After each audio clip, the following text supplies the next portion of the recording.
Kids are dumb. Teach. Wow. I'm going to cut that out. Put that on social media. Kid hate. I stand by it. Yeah. It may ruin my Senate campaign, but I stand by it. Also, I've been sexting a lot of ladies. I just like it. Don't forget all the sodomy.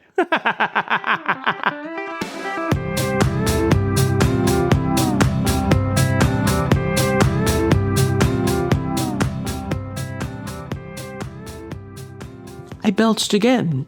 I know. That's why I'm waiting. What's wrong with me? You're a nervous belcher. Pasta puttanesca. Old Tina Belcher over there.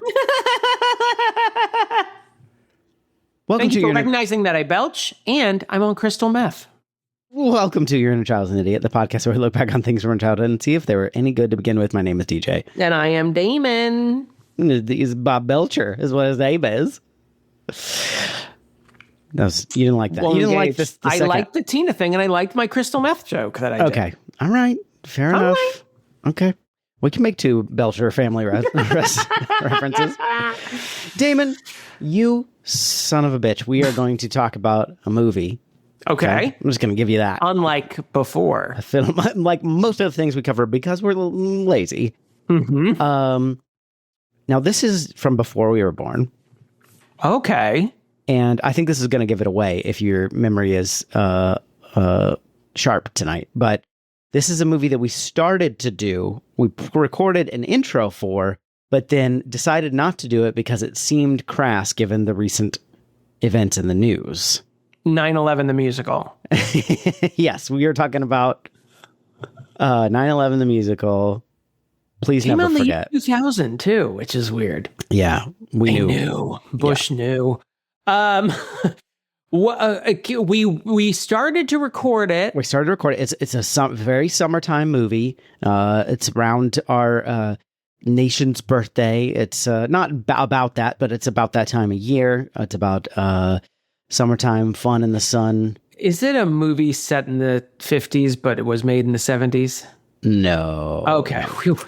I've narrowly avoided Greece yet again. I guess I don't know, which is weird, given your family history. Opa! But this musical is not what we expected. This is not what I thought this was going to be. Where's this going to go? I'm just gonna see my way out. See about getting a refund. I'm gonna get out of here. Where's the box? Oh, that's the toilets. Box office is this way. Keep going. Okay, keep going. Oh, that's the popcorn. No, that's popcorn.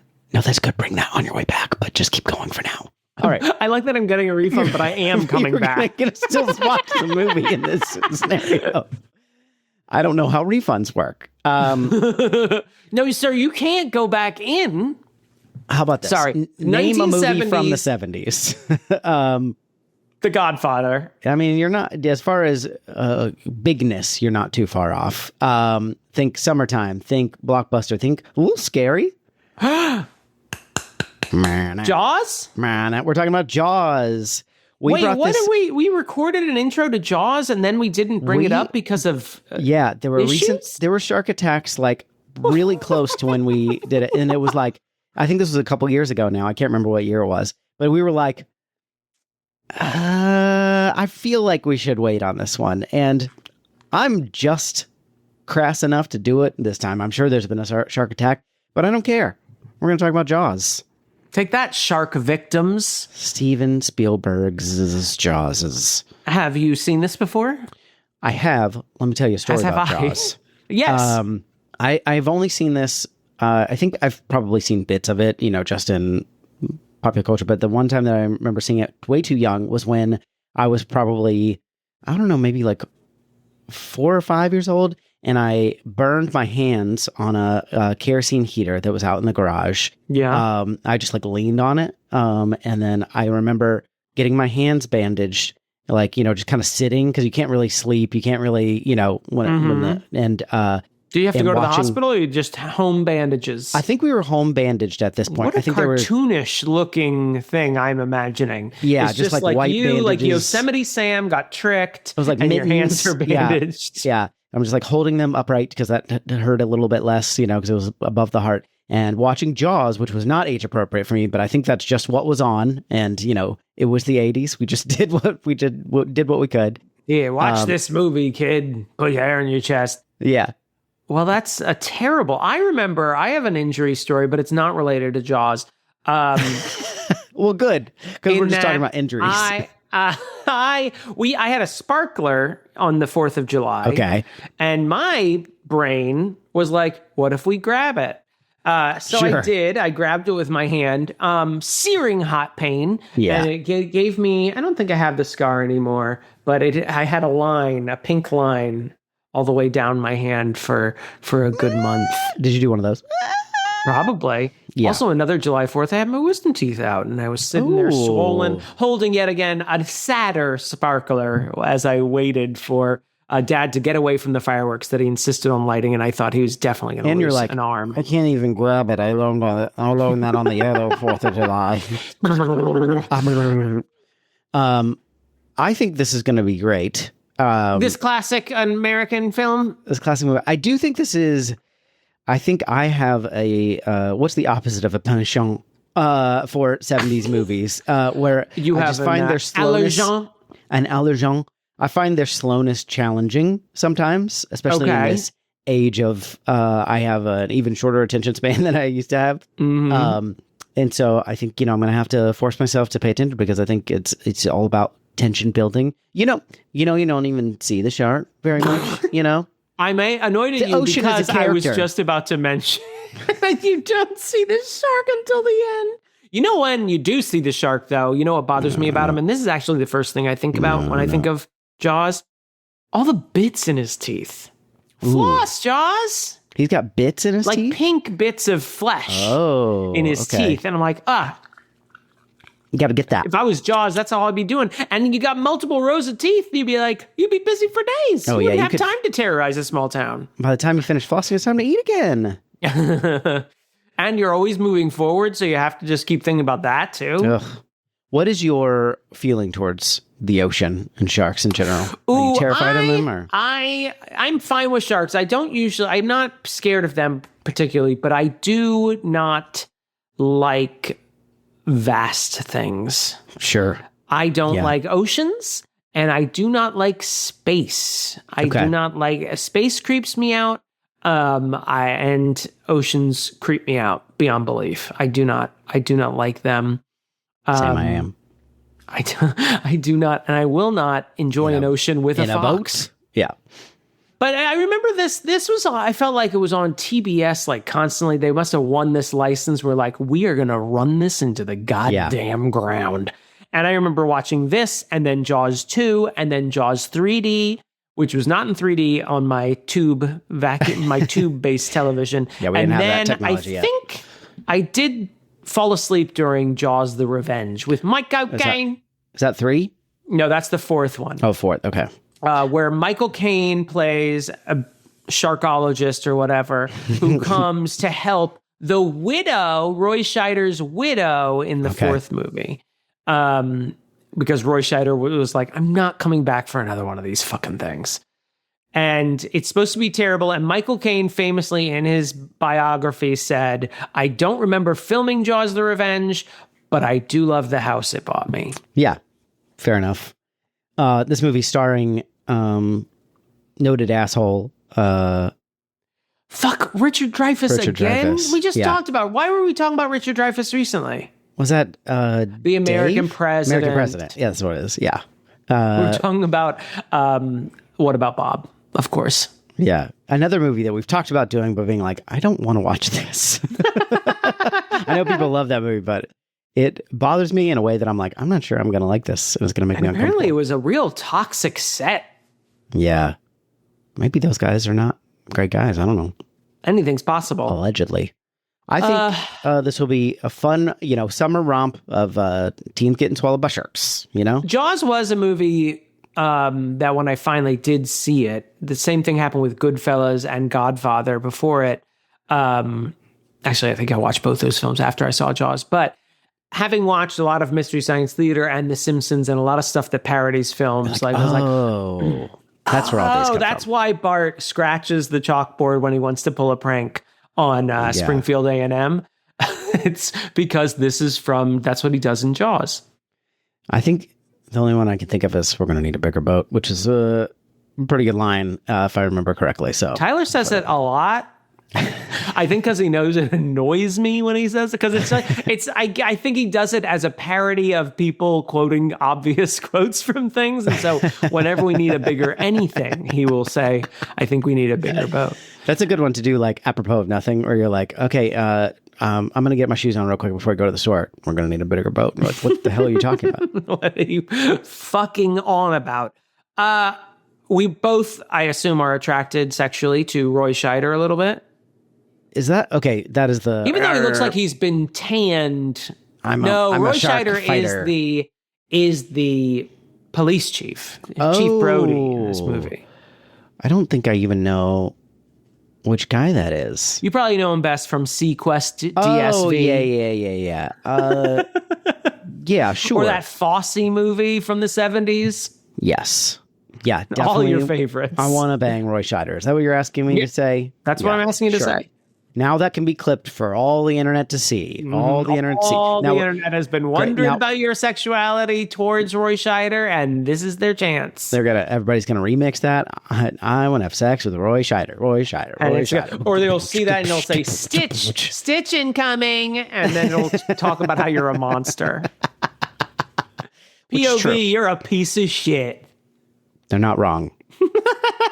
POV, you're a POS. That's what I should have said. Oh, damn it. God bless it. You take two. Rob, can you edit it so I'm funnier? He's like, no, I've been trying. No, I desperately have been working on that project for years, and I'm no closer to getting to that point. Watch Jaws along with us. We'll be back after these messages from us, probably. Most likely.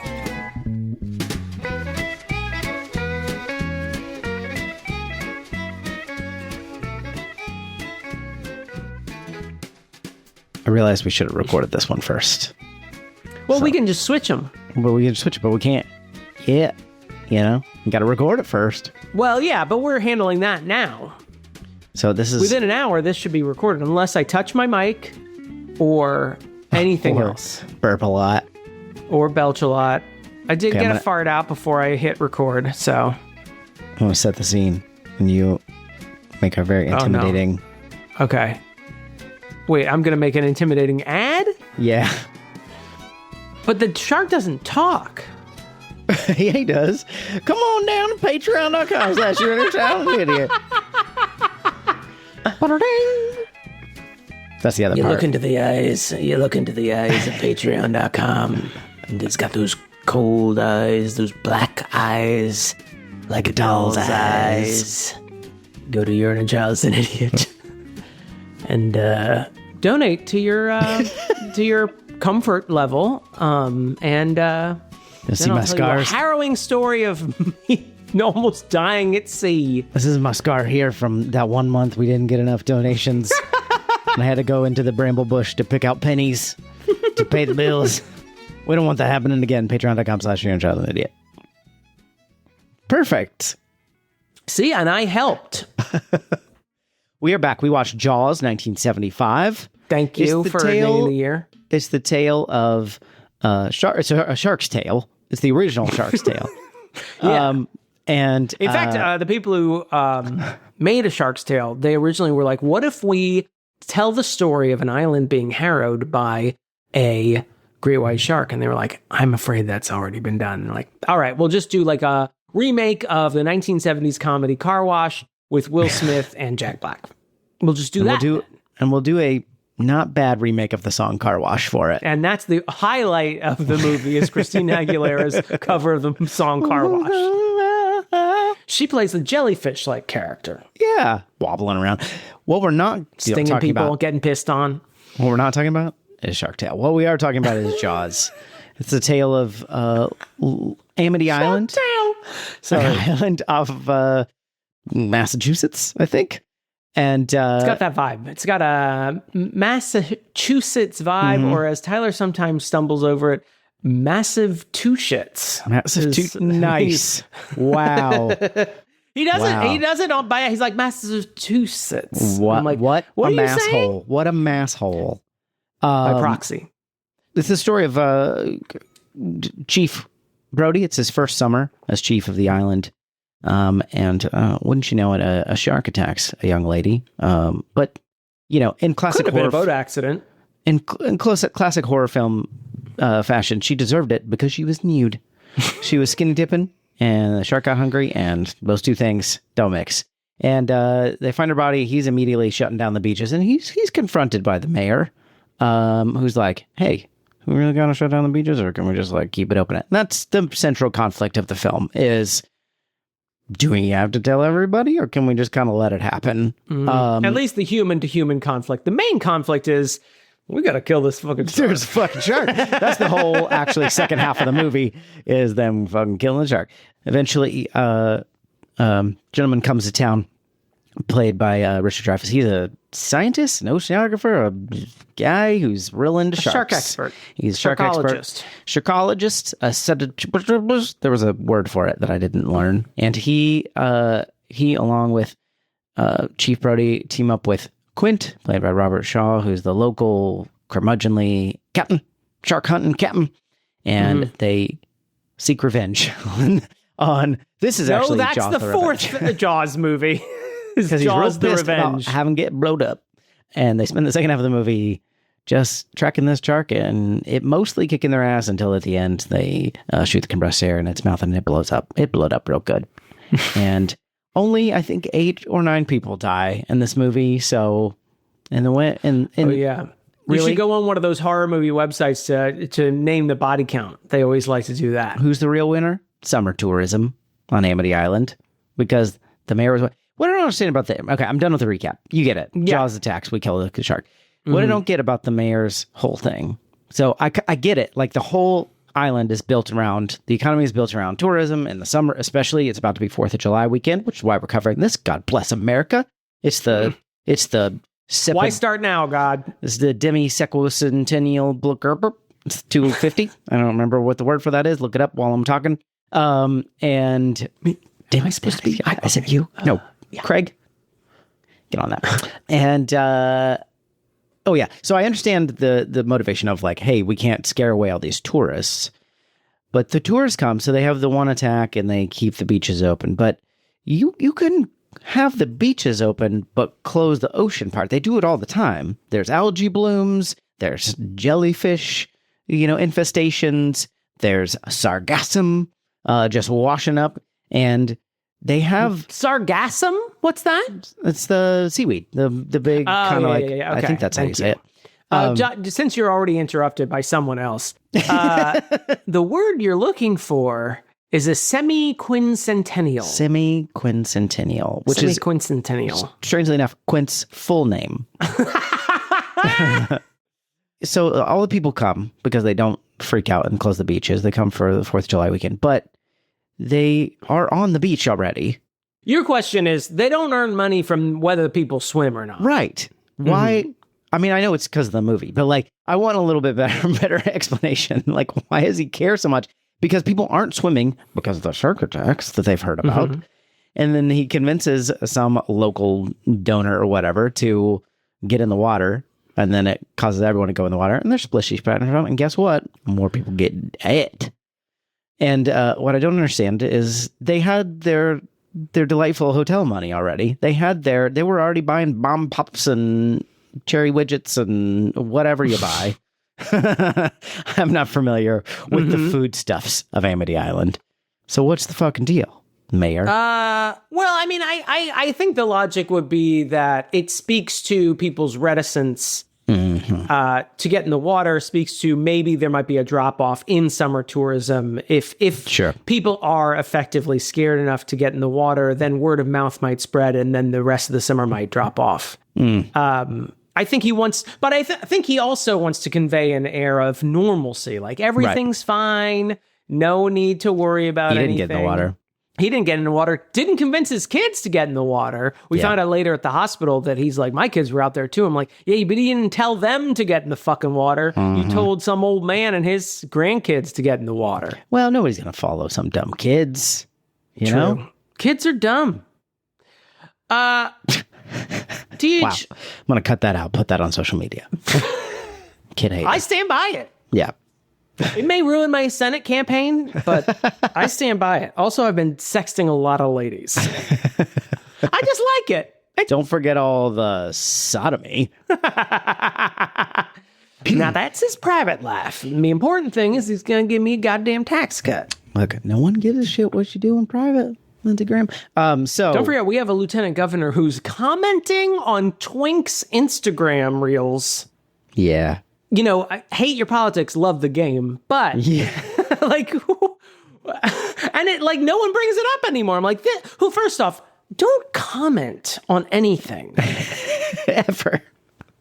I have certainly not DM, anything lascivious. I'm gonna. By the way, my goal in this episode is to completely derail conversation because this may be a mathematically perfect movie, so I don't really have anything to say.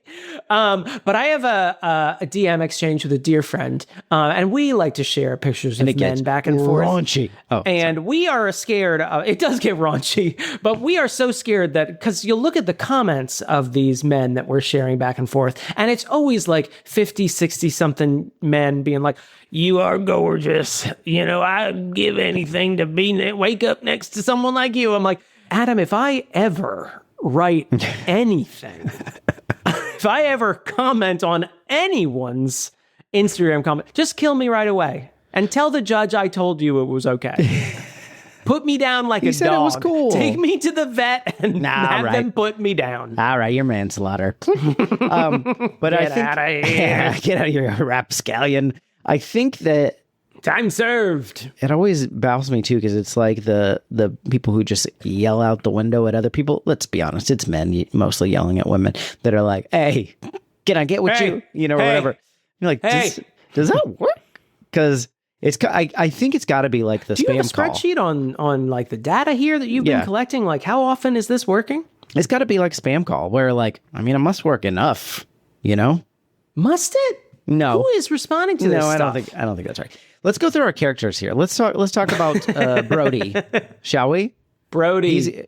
So you're on a scale of 0 to you would text pictures of him in that DM conversation you were talking about. Where are you putting old Roy Scheider on this? I mean, he'd be a left to center throw. Adam would be like, what's this? There is something about him.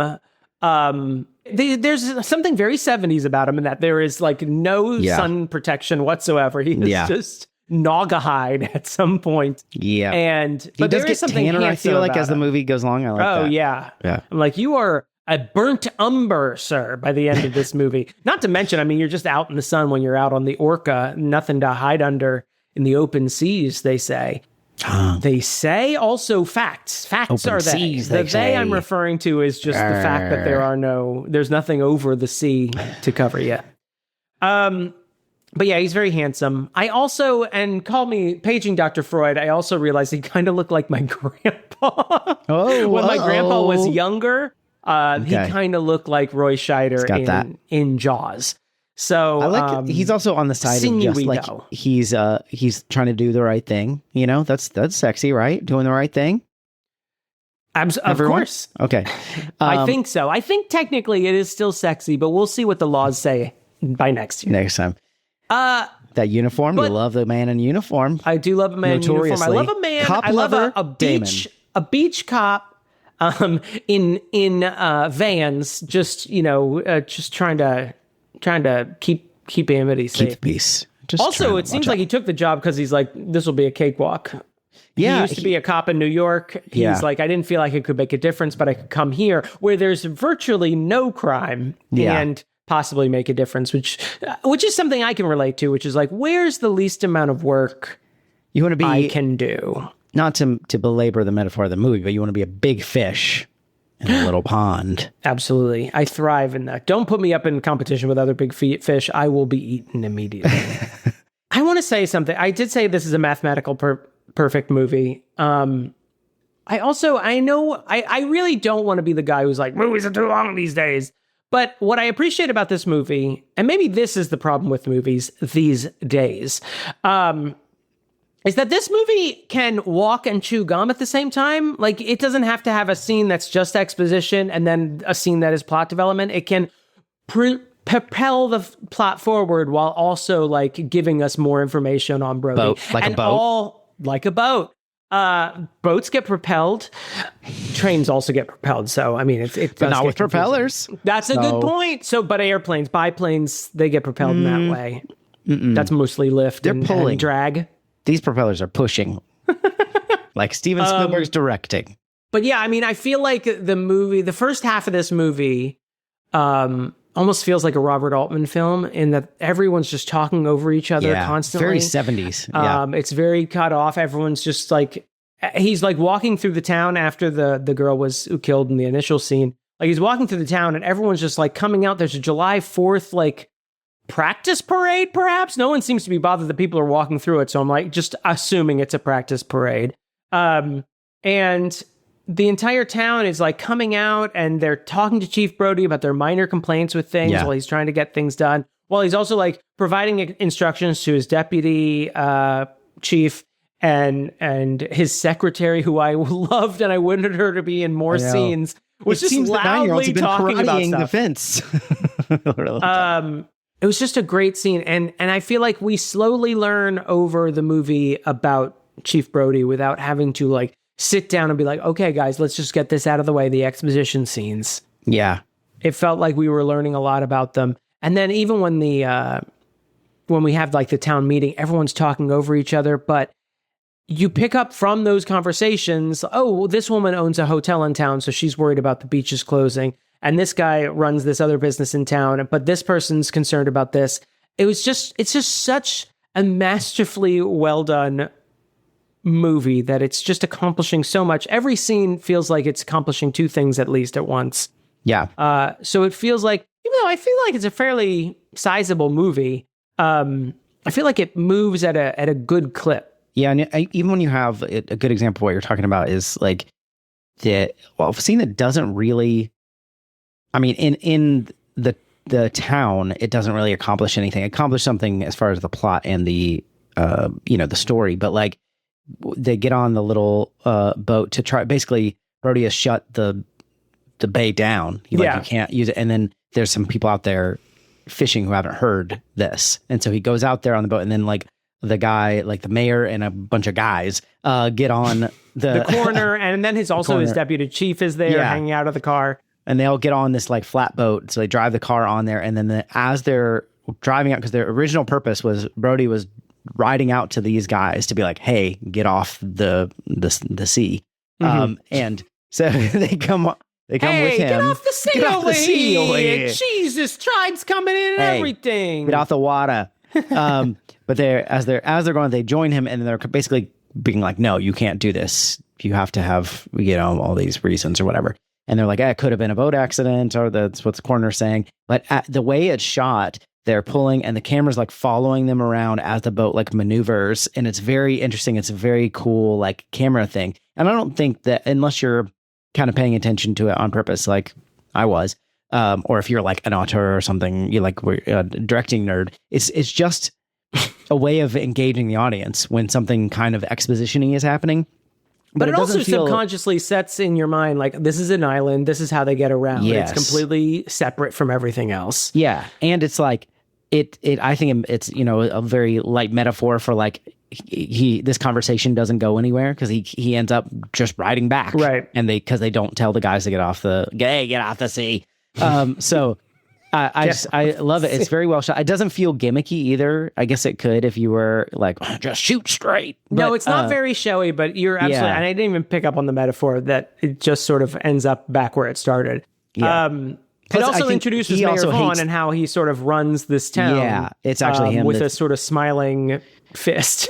Yeah, and I think Brody doesn't like the ocean, like doesn't like being on a boat. Yeah. And I think that's, you can kind of see, I mean, I don't know how much I'm reading into that, but like, it's just the way that Scheider plays him, kind of like, he's not like, but like he's uncomfortable. And he's uncomfortable because a woman has just died, but also he has to do something he doesn't want to do, which is shut down the beach and the ocean. And he doesn't want to have this conversation, and he knows what the right thing to do is, and he's getting, you know what I mean? Like, it's all these things that are making him kind of like feel that nausea You immediately see like he's not a political beast, so he's not attuned. He's like, this is the thing we need to do. The girl was killed. He does by it lickety-split. Yeah. The coroner said it was a shark attack, so I'm just doing what I was told.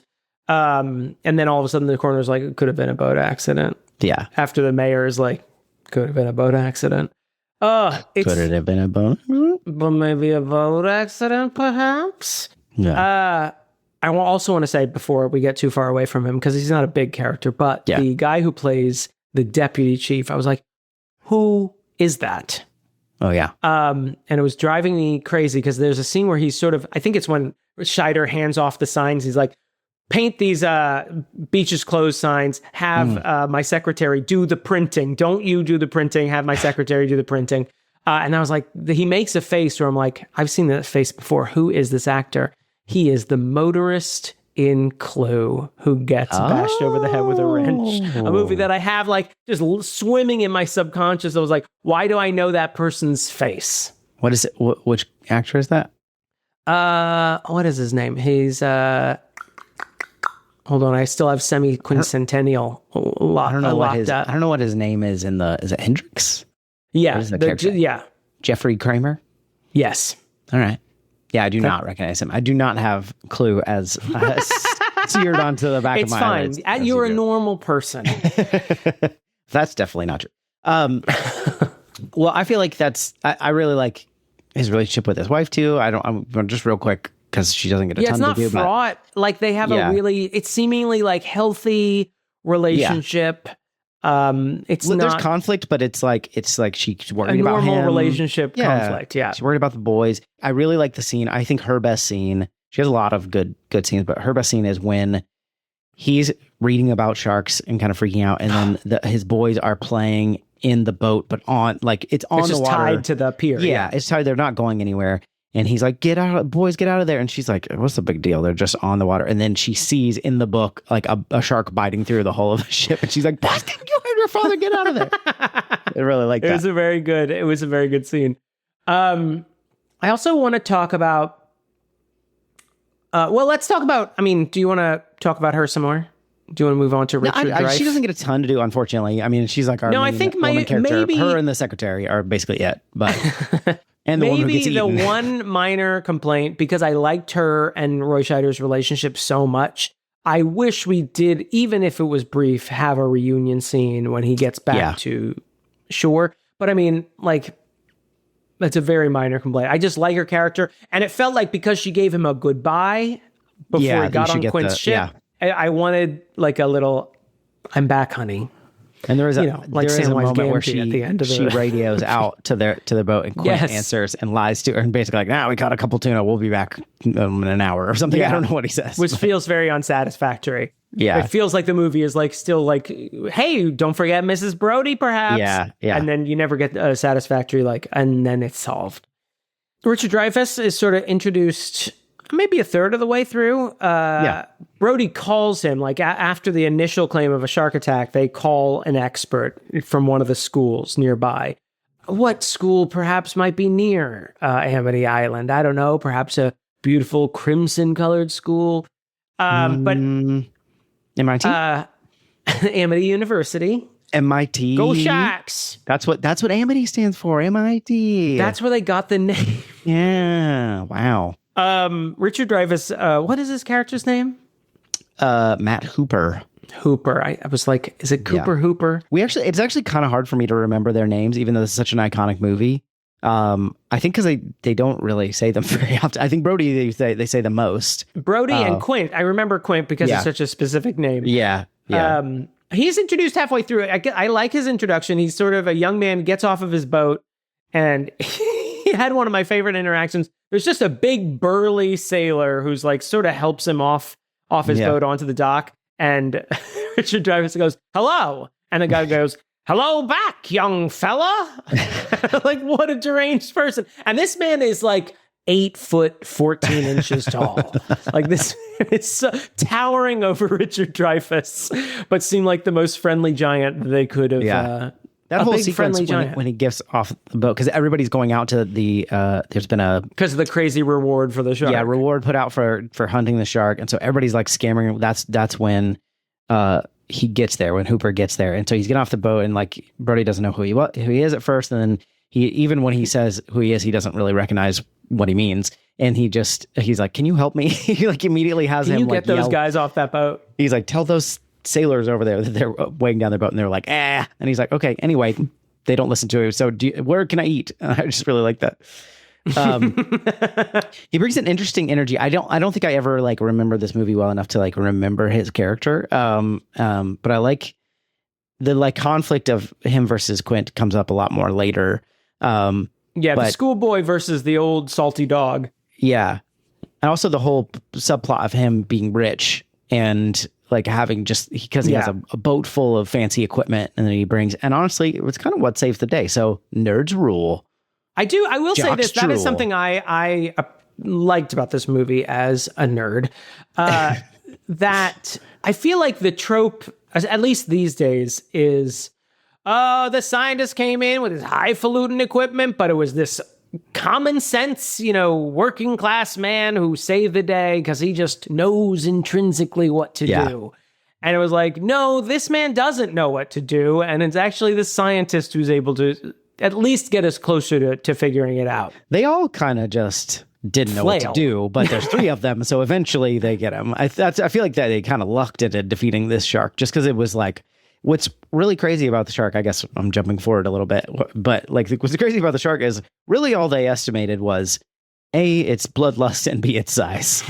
Or it's just like, it's got a real revenge factor that maybe animals don't actually have in real life for the most part, unless they have rabies or something. But also just like, it's real big. And it's even bigger than Quint thought. It's even bigger than Hooper thought. And that's really about it. We're going to need a bigger boat, for example. We are. Tyler was doing his laundry when he said it. And Tyler loves referencing, we're going to need a bigger whatever. You mentioned that. And so I was like, Tyler, you're going to miss it. You're going to miss it. They just realized how big the fish is. You know what's coming. And he's like, I could hear him from like 2 rooms over. But I like Richard Dreyfuss. He has like a cagey, nerdy energy that I think really is fitting to the character. I always think of with his character is like, well, do you have any other better suggestions? He says that at Brody, I think, later. But Richard Dreyfuss is very good in this role. Yeah, despite him being a douchebag now. Just throwing that out there. He doesn't have the same, like, I feel like it's a non-tropey nerd. You know what I mean? Like, because he's like athletic and rich and has all this equipment. It's like, it's not like, Poindexter over here has, you know what I mean? I don't know. It's like Professor Frink is not what Hooper is. Yeah, he's definitely a nerd. He feels like a well-developed character. Yeah, it's an actual, and he also is part of one of my favorite exchanges, which is when he comes to visit the Brodies when they're at dinner, and there's a bit another. Well, I don't know which attack this was at this point, but after the boy, and they catch a tiger shark, thinking it's the shark. But he comes over and Miss Brody goes, "So my husband tells me you're in sharks," which they both laugh about too. Like I love when characters laugh at funny things in movies. Yes, I do like it when someone says something funny and it's one of the things I love about Bob's Burgers. I'm like, someone said something funny. Why wouldn't these people laugh? Yeah. That's very good. You want to talk about Quint? Yes, I do. Yeah. Quint is my nominee for the Catherine O'Hara. Okay. He is my favorite character in here. And I think this is when I realized, I think this may have been when I texted you where I was like, you know what's nice? Being in the hands of a masterful director. Yeah. When Quint is introduced, it's during the city council scene. That's my favorite And this is a scene that's been parodied like 1,000 times. But I really appreciated how masterfully done it was in that we hear him, of course, he scratches his nails down a chalkboard to get the attention of everyone. Just like Bart Simpson would 20 years later. And they stole it from The Simpsons. They're time travelers. I know. Simpsons did it second. But Quint, you see that. You see his hand go down in a close-up, and then you see the whole crowd he's reacting to it, and you see some reaction shots of them looking, and then you see the crowd from behind as they're turned, and the camera sort of moves through them and the crowd parts. And then the camera just swoops in on Quint. Yeah, it's a good zoom. It's such a fantastic hero shot, and it's effective because Quint essentially disappears from the story after he is introduced. Yeah. And it's a really masterful way of being like, don't forget about this guy. He's going to be coming up later. And it's just so effective of just not like having Quint pop up every 3 seconds or everyone being like, what about that old crazy Quint guy upstate? Yeah. They just introduce him with a giant hero shot like fucking John Wayne gets in Stagecoach, just zooming in on him, and you go, my brain says I should remember this man until the day I die. And then when we get on the Orca for the latter half of the movie, he's just, I mean, he's a very frustrating character. Yeah. He's not someone I would want to hang around with, but he's so well developed. He's obviously the town crank. Right. No one wants to deal with him, but he obviously knows what he's doing. You can tell that Hooper is really pleased when they initially get to his shack with all the shark jaws everywhere. Hooper's like, this is the guy who's going to help us get this guy. The shark hunter will help us hunt this shark. Hunt this shark. Why didn't I think of it? Oh, my book learning didn't teach me that shark hunters can hunt sharks.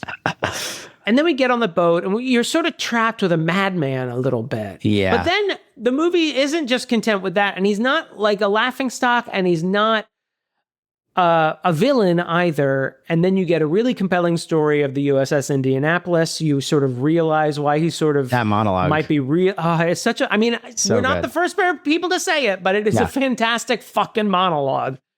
Famously, and he's British. Robert Shaw is an Englishman.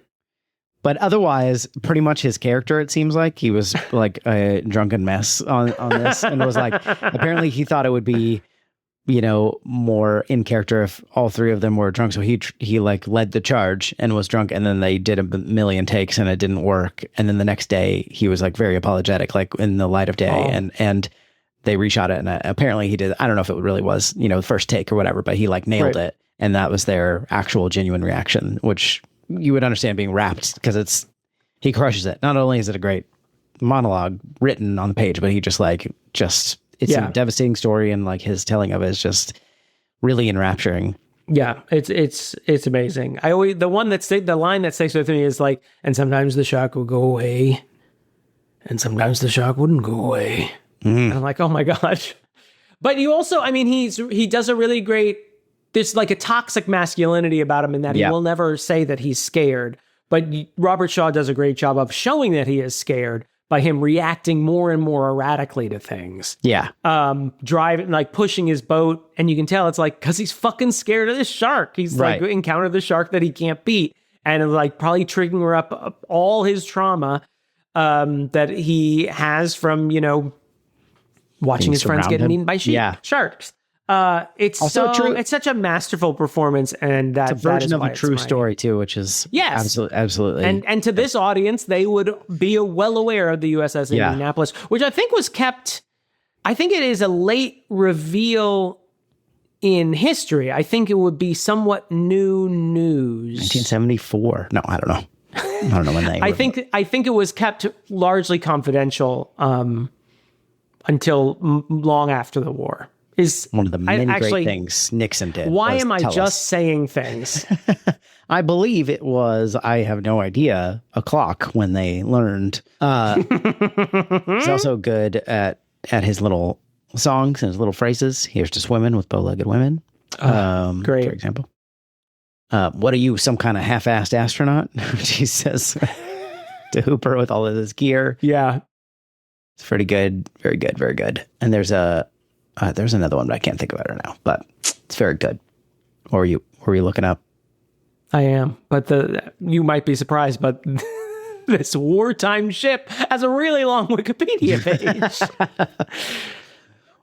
Do USS Indianapolis learn into Google? Gemini, I've got some questions for you. Oh, it told me to kill myself. It may not be true, but it will tell you something. I'll take everything I said back, but that is something in my brain that I have that I feel like the USS Indianapolis, the full story of it was a late reveal. Yeah, there was a story and again, never trust IMDb trivia, but there was like a woman who had like knew that it was her husband or her son or something had died on that ship, but didn't know how or like what happened because they never told her, just that he was lost at sea or whatever. And so that was like watching this movie made her be like, oh, is that really what happened? And I was like, kind of, maybe. Jesus Christ. Yeah. That's what you want to talk about the shark. One more thing on Quint. I do enjoy that as the boat's slowly sinking and they're sort of pumping things out and they're sort of realizing like, oh, fuck. John Williams works in Spanish ladies into the score for Quint, like looking around, nice. which he's been singing on and off. Yeah. Spanish ladies. Very Just good. delight. Very good. That John Williams, also good at scoring things. And it's a shame he just sort of disappeared after this.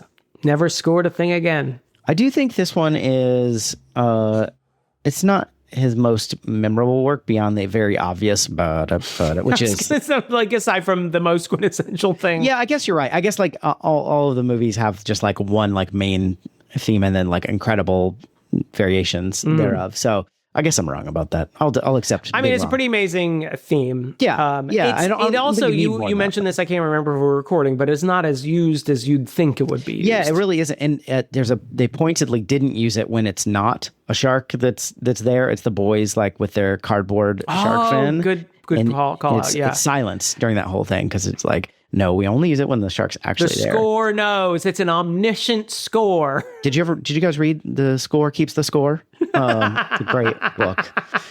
So it's the shark person omniscient score.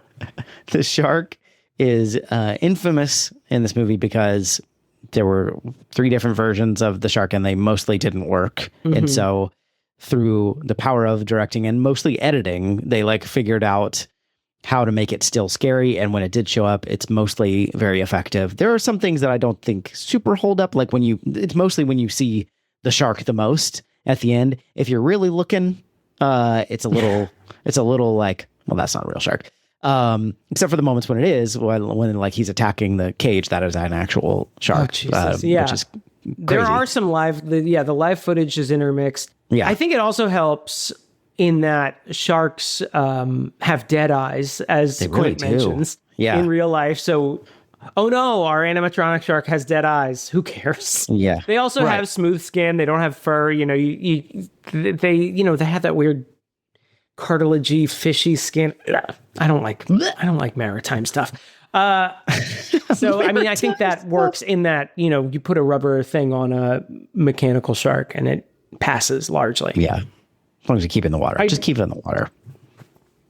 Just keep it in the water. And just a fin or two, that's enough. And just that's quick shots of stuff. I think it largely holds up in that I think that this is the right animal to do a 1970s animatronic beastie. This is the right one to do.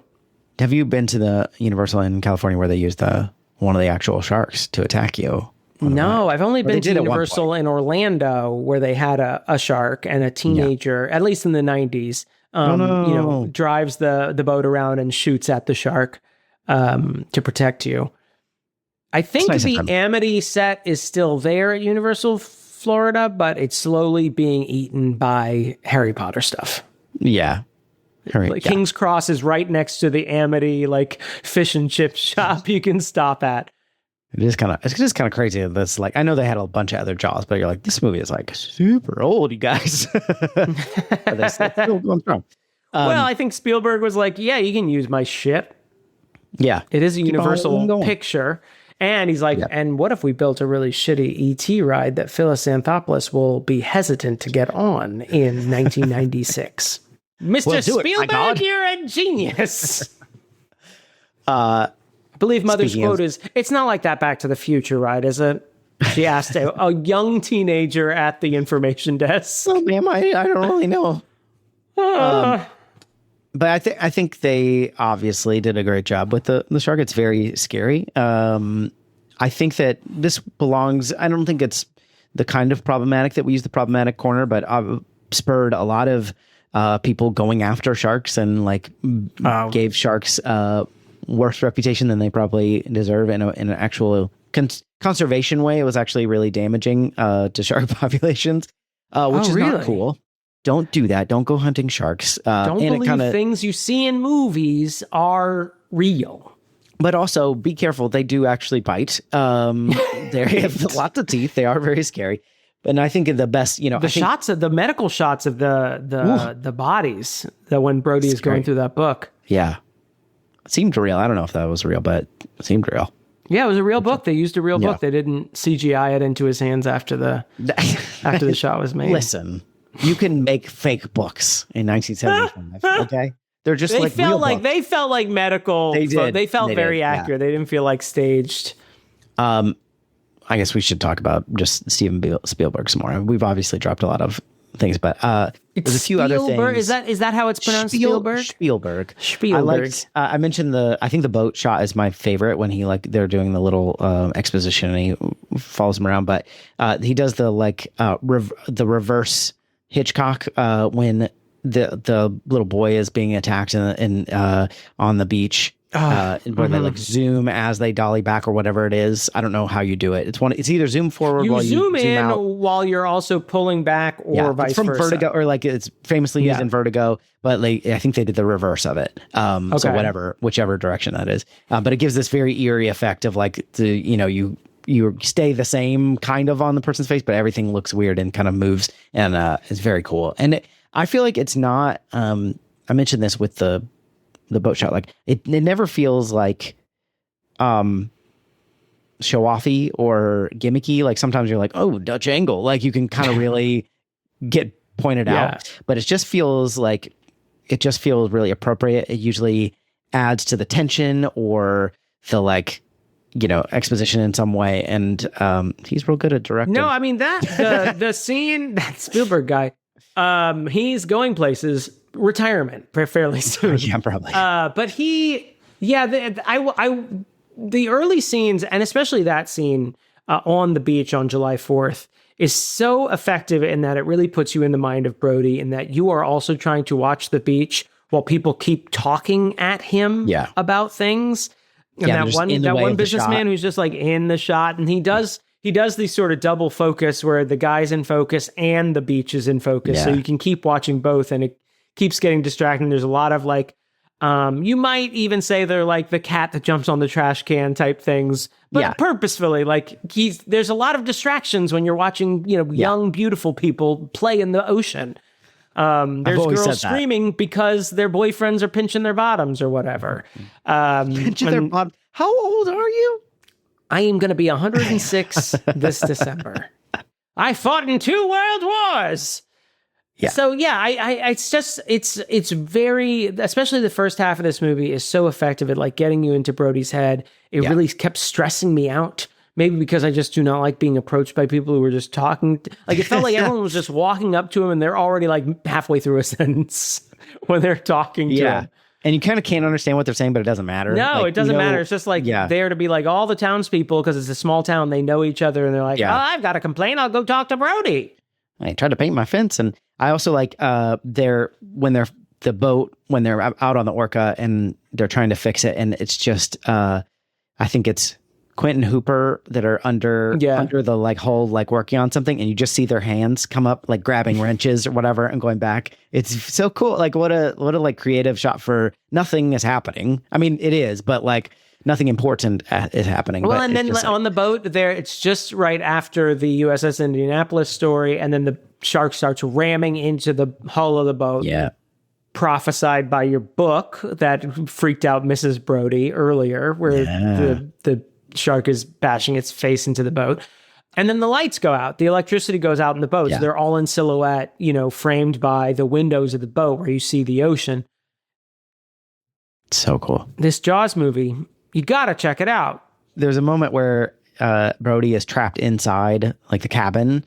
Mm-hmm. I can't remember where everyone else is in that moment, and I think they're all dead. I mean, Hooper is at the bottom of the ocean, and Quentin's dead, and the ship is going down. Yeah, and the shark, and the door got slammed shut by the water. The shark's attacking, and he's just stuck inside in the portion, and you see it rocking back and forth and filling with water, and it's claustrophobic, but also we're not always on a tight shot. It's so I think I was more freaked out by the the mid shot, like being a seeing little the bit whole outside. room, like you see how dire the situation because they're in the middle of the ocean. He's going down. you're not claustrophobic. There's a whole ocean you could be in as well with the man-eating shark who really holds a grudge. You're thalassophobic and sharkophobic. And they mention that they're like when you see them when they finally do head back, they're not actually that far out, which is kind of funny. But they intentionally shot it.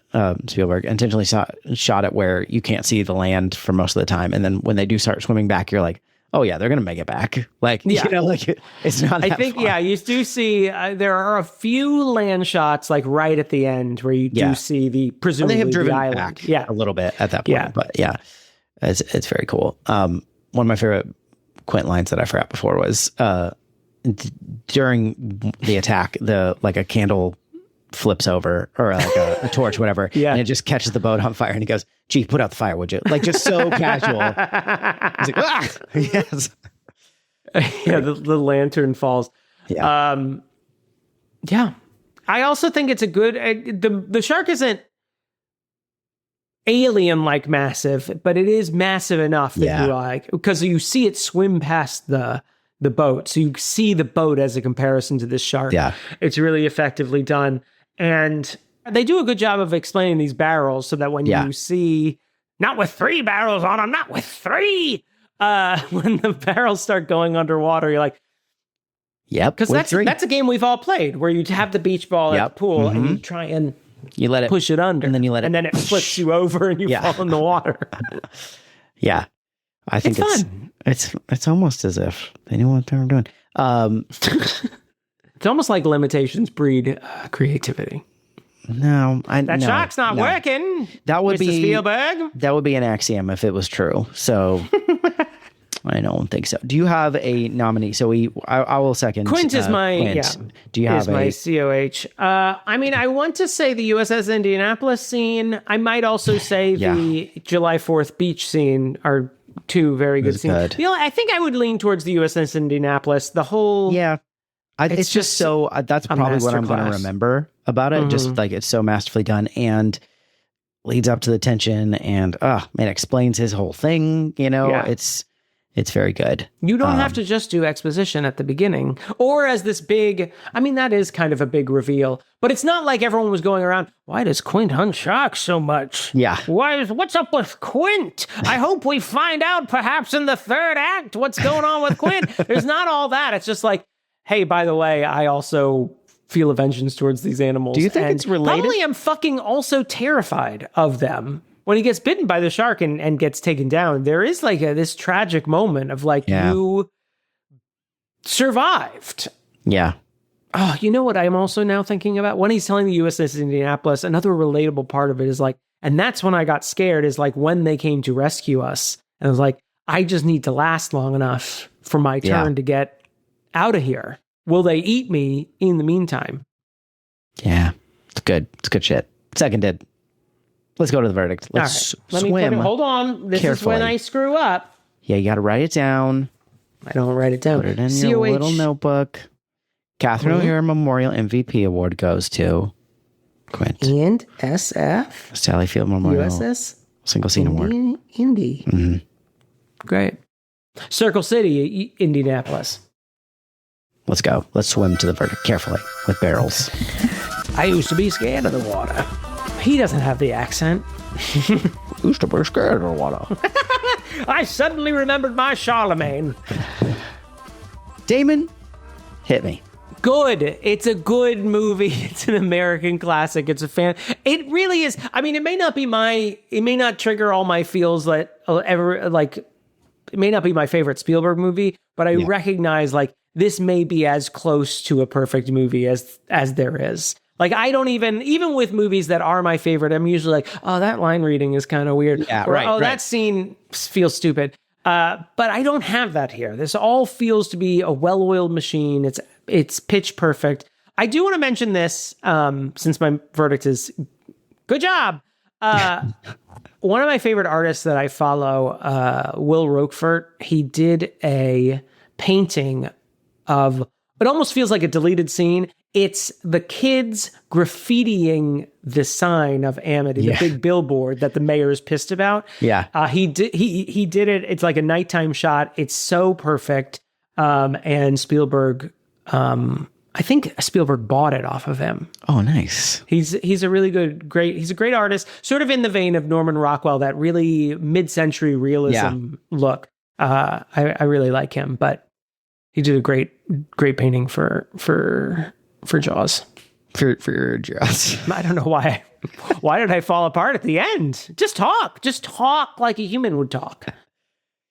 Well, this is I hate to disagree with you, but no, this movie's great. Your inner child's not an idiot. Maybe Lauren suggested that my inner child was an idiot for not liking it enough, but I do think that this is a good example. Take that, dumb kid. This is an example of how something can be, like you said, maybe even technically near perfect or just really well done, and still it doesn't strike you. But at the same time, I liked it a lot. I really enjoyed watching it. I think I appreciated it a lot more this time than kind of ever before, just because I think I still, especially as a kid, categorized it as a horror movie, even though I knew it was Spielberg. But it definitely has that the thriller, freaky elements, but it's just so good. And it also has a lot of humor, a lot of good characters. It is very I think, I don't think this is even a knock against it, but you got to be able to pay attention to see some of these things, to catch some of the dialogue where they're talking all over each other, some good lines that Quint mumbles through or whatever. But but it's great. This movie's great. The score's great. Score's great. Direction's great. The acting's great. I mean, what do you want? What more can you want? Don't get attacked by sharks. I'll tell you that. Be careful in the ocean. What if I get bitten by a shark and then it leads me? No, because then it seems like I'm making fun of that girl who got bitten by a shark. They made that Christian movie about me. Listen, no one did anything wrong that was attacked by a shark in this movie. Well, that's not true. Quint. Wait, what did Quint do? Why did Quint? Well, I don't think he did anything wrong, morally. Well, I guess I don't know. I don't know enough to judge Quint's moral. I was just saying, the lady skinny dipping. You want to skinny dip in the ocean? Skinny dip. Go skinny dip. You just got to be careful. Be careful. I would caution against especially the gentleman who seems a lot more intoxicated than she was. Yeah. Be careful swimming while drunk. Yeah. But usually not because of sharks, but because of drowning. Because of drowning. What do you think, everybody? Your inner child is an idiot at gmail.com is our email. You can text us or leave us a voicemail at 615-576-05. Want to thank our patrons for swimming along with us. Why'd you do the Cher voice? I don't know. Swimming.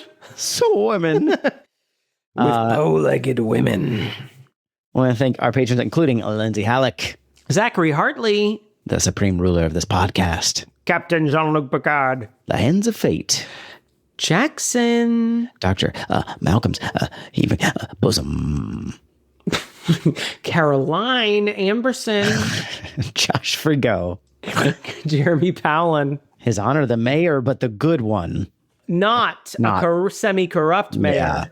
Tommy Boy is my favorite movie. Sorry, Jaws. Even over Jaws. Wow. Tippi von Cheaterly. Karen Kurd. T. Smith. Travis Vance. Particle Man. Larissa Maestro. Little Miss Chicken Nugget. Stu-StusStuartJ. It had the cadence of a joke. Jonathon Day. Dramatically placed hot dog. Holiday classic, jingle all the way. Lindsay, Nell. The Elusive fan Gromkin. Bill Haynes. Shit on the cartouche. Beth Surmont. And the Zesty. Thank you, everyone. Thank you all very much. If you want to support them, patreon.com/yourinchild's-an-idiot. That's a part I always forget. Oh, remember when the guy in the boat? Did we ever see that guy? Not guy in the boat. I mean, there were plenty of guys in boats. The jump scare with his eyes gone. Oh, did we ever hear about him before? Was anyone like, where's old man? I don't think so, but maybe. Okay. Guess this is, you're right. Piece of shit movie. Plot holes all the way through it. Plot holes everywhere. Like holes in a hole. What?